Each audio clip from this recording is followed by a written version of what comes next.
Hi guys, this is Evan from Genius Survivor, and today I'm going to be learning about the most important priority in a survival situation, and that is water.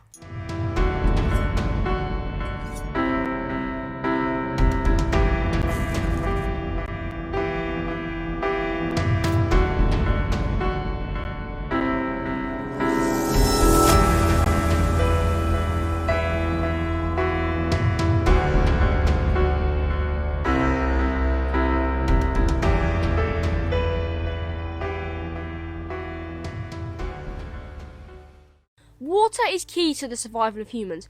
After oxygen, it is the most critical element on Earth. Depending on the environment, on average, you can only last about 3 days without a decent consumption of water until you die. On average, a teen's body is about 55 to 60% water, and when you reach the age of 13 plus, you need to drink 2 litres of water a day. So here's a scenario for you. You're out checking with your friend, it gets dark and you get lost. You've only got 1 litre of water and you're lost out there for a few days. What are you going to do? Well, in this video, I'm going to teach you guys some tips and tricks to get out of there alive. Let's do this. Not having enough water can lead to dehydration, which in the early stages, you lose about 1 to 2% of the water in your body. But when it gets severe, you're going to lose about 10% of that water. And then that's going to lead to major organ failure. There are 6 stages to dehydration. First, fatigue, dizziness, sunken eyes, low blood sugar, or no concentrated or no urine. And if you seek no medical advice soon, then there's going to be a 7th stage, and I'm sure you can figure out what that is. Now, you can up your chances of not dying by learning these few simple steps to conserve water. Ration what water you have, but do make sure you do drink enough. Water also controls our body temperature, and so we sweat to cool off. So stay out the sun if you can. And if there's undrinkable water at hand, wet your clothes to put them back on, so you're going to cool yourself down without losing any precious liquid. I'm in the UK and we're in winter at the moment, and having the sun at this time of year is a very rare sight. But that's not the only weather that's going to get to you, and this one we have plenty of. That is the wind. Basically, it's just going to blow all of that moisture off of your skin. So put some clothes on so it's not going to do that, or make sure that you stay sheltered if you can. We can live a long time without food, weeks to be precise, and it takes a lot of water to digest it. So try to eat less, but there is an exception to the rule, and that is unless you're eating fruit or vegetables. Now, I don't want to sound like your parents. They're not just because they're good for you, but they have a high content of water. One thing that is especially out and is bad to eat though, if you've got limited water, and that is any proteins. If you're feeling bad and you're ill, then you're likely to vomit, guys. And if you've only got a limited amount of water, then that is a big no-no. From vomiting, you're basically just fast-tracking yourself and just losing so much liquid super quickly. Vomiting is out of the picture. Alright guys, now we know the importance of water and how to conserve what little of it that we have. We now need to learn how to take stuff from the world and make it safe to drink. Okay guys, to end this video, I'm going to show you a super easy and efficient way to filter water if you find it. And this is something that you guys can have a go at too. Let's do this. So what you're going to do to start off with is get an old water bottle or milk bottle like I've got here. I like milk bottles actually, because you've got a handle, you can hold it as it's filtering and it makes it a lot easier. Then what you're going to do, grab a knife or a pair of scissors, and you just want to cut the bottom of the milk bottle off.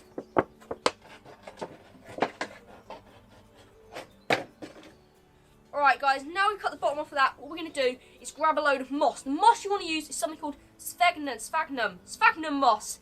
And moss is absolutely brilliant, especially this type, because it's full of natural iodine, which basically means as the water passes through it, it adds iodine, which is antibacterial. It's going to kill the bacteria. That's brilliant. So you want to grab a good handful of that, make sure all the mud's cleaned off the bottom, and you're going to just jam it and compact it all in down at the bottom of your thing. So you now want to add a load of charcoal in, so smaller bits and kind of a powder. And charcoal / carbon is the most efficient thing for getting chemicals out of water. Basically, it's made up of so many different layers. The surface area is massive and it works like a sponge, and just absorbs all of those chemicals. But the brilliant and most best thing about it is it doesn't take out any of those good minerals. It leaves them and lets them go straight for your filter, and also adds goodness to the water. So let's get that in, give it a good compact, and then we'll add the next thing in. Okay guys, next up, you don't want to add Greek style yogurt, but grit. This is just to keep everything in the filter, compact it down, but also it gets rid of any big lumps. So let's put a load of that in. So basically we're just layering our filter, trying to let the water come through, collect out the big particles as it starts off, and then gradually as it comes down, get rid of those really small particles and any chemicals in the water. So now what I'm going to do is I'm going to add bigger chunks of charcoal. This is basically just to do the exact same as what we've added the other charcoal in, but also to get any bigger debris out, and that's really good. So you can add a load of this in, and then stick a load more grit on top. And if you did want to, you could just keep filtering, but that's all I'm going to do today, all for today. So yeah, let's do that, and then our filter is almost ready to be filtering water. Let's do this.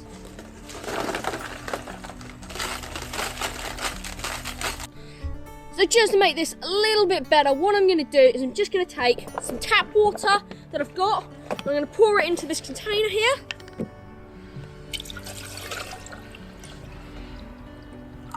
Like that. And now what I'm going to do is I'm just going to add mud and leaves and bits of stick and stuff to this water just to make it grimy and horrible and disgusting. And what I'm going to do is stick it through this filter and see if I can filter it all out to get a lovely crystal clear water just like this again, and drink it. Well, challenge accepted. I'm about to do that.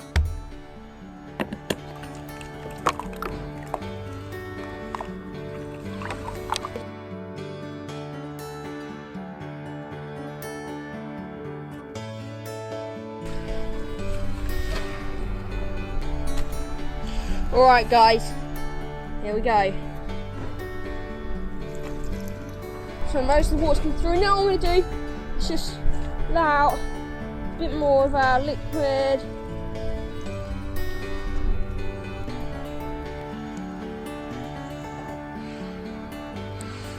So I've just put it through for the first time, and I can definitely tell a difference. It's coming through a lot clearer. This water filter is definitely working. I think though it's going to take a few more attempts.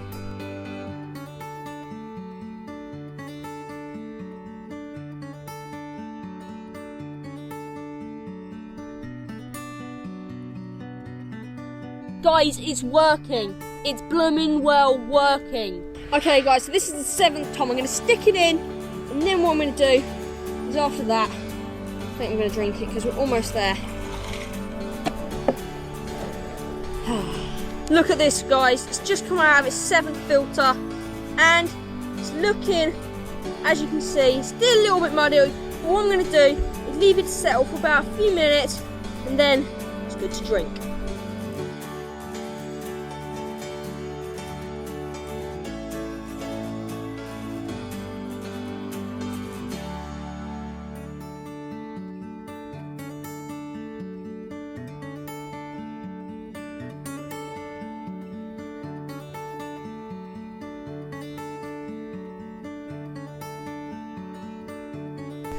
I'm actually kind of looking forward to drinking this. Let's give it a try.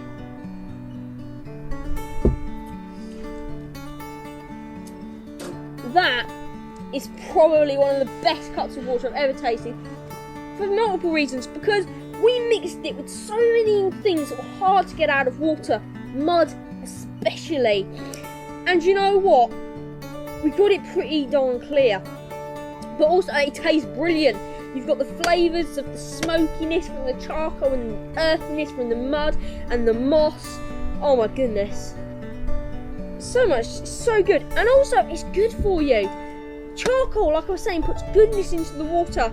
So in some respects, you could say that this water is better now than it was when it was crystal clear when I started mixing stuff to it. Delicious. So there's one more thing that I need to tell you, and that is if you hadn't collected this water from the tap, but from the wild, then you need to make sure that after you filter it, you boil it on a rolling boil just when it's all bubbling, like the water's bubbling like this for about 10 minutes. Then you can do it for a bit longer, it's not going to harm it, and then it'll be safe to drink. But I'm not going to need to boil this, and you're not going to need to boil it if you get it from the tap, because you're only adding a little bit of mud, some sticks and some leaves. There isn't any bacteria, and that's what the water's going to that's what you're going to kill by boiling it. Hopefully our mush will have done the job, and you're only going to be drinking a little bit, so it's not going to be bad for you. But I've loved it today. I hope you guys have learned loads. It's been brilliant. Just think about what we came from with our water filtration. We had a big muddy puddle, and now we have delicious, clean, smoky, earthy water. But next time, guys, that's all till next time. So remember, for now, what doesn't kill you makes you stronger. See you all later.